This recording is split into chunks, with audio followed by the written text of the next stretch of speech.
આજે હું તમારી સાથે શેર કરવાની છું ઢોસાનું ખીરું પરફેક્ટ માપ સાથે। તો તમારે સૌપ્રથમ પહેલાં 3 વાટકા જેટલા ખીચડિયા ચોખા લઈ લેવાના છે અને 2 વાટકા ચણાની દાળ લઈ લેવાની છે અને પોણો વાટકો અડદની દાળ લેવાની છે અને 1 ચમચી જેટલી મેથી લઈ લેવાની છે।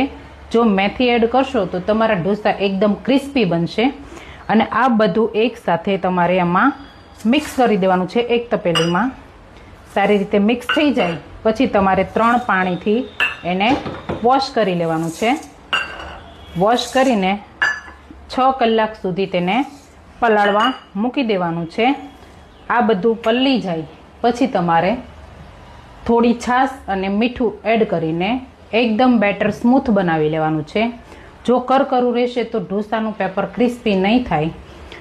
આ રીતે તમે પલાળીને એકદમ સ્મૂથ બેટર પીસી લેશો તો તમારા ઢોસા એકદમ ક્રિસ્પી બનશે, બહુ મસ્ત બને છે। એકવાર જરૂરથી ટ્રાય કરજો।